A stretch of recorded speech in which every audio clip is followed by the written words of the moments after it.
Assalamu alaikum wa rahmatullahi ta'ala wa barkatuhu. Ina muku maraba da zuwa wannan tasha mai albarka na Ishara TV Arewa.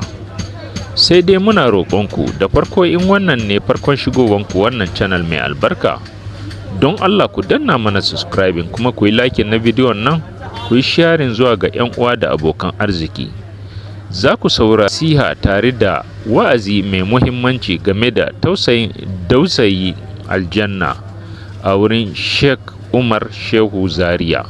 Ai saurare lafiya. Dan wa musulmi, akwai musabaka a lahira. Ka tanaji tilawarka ta hawa gidan aljanna. Manzo Allah sallallahu alaihi wasallam cikin hadisin Mu'adha yake cewa ran alkiyama za a tadda yan aljanna, za su tadda aljanna, ya Allah ka sa muna cikin su. Za su tadda aljanna bene ce ga ta nan darajat, amma babu staircase, ba matakalan hawa. Sai a ce ikra, kowa ya karanta qur'ani, wartaqi ka hau.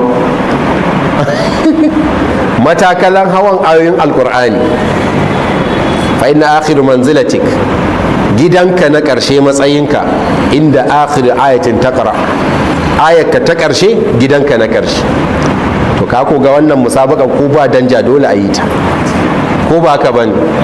Suwa ke danna danjan mala'iku ne, sun fi ka sani. Ba coge balle ka ce dan national ice jihar mu ɗayan ɗaga mun kafa, a'a adalai ne za su yi alƙalanci. Haka za a rinka hawa ƙarshen matsayin mutum, ƙarshen da zai tsaya. Da ka tsaya an buɗe ma aljanna sai ka ɗauka ka fi kowa cinyewa aljanna. Wanda ku ban labarin wanda ke da 60 ɗaurarru a ƙasa, aika fa'ula'ika ma'alladhina an'ama Allahu alaihim minan nabiyyina was-siddiqina wash-shuhada was-salihin. Waɗannan su ne escort ɗin annabawa. Annabawa na full light, su suna sauke nasu don girmama.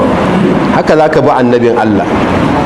Ai zuciyar da ba kirji kwanko malam, zuciyar da ba ƙur'ani kwanko, gidan da ba ƙur'ani kango.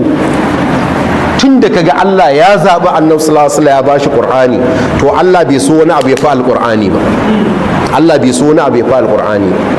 Da ya so wani abu ya ba alƙur'ani, da shi zaka ga an ba annabi sallallahu alaihi wasallam.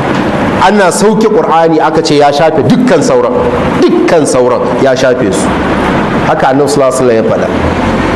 Kamar yadda annabin ya shafe sauran, dan ya ga sayyidina Umar yana karanta wani sashi na attaura ko injila, yana cewa wannan maganan fa kaga da gaske suna faɗin gaskiya a cikinta, amma sai sahabbai suka ce ya kai Umar ba za ka kalli fuskan annabi sallallahu alaihi wasallam ba?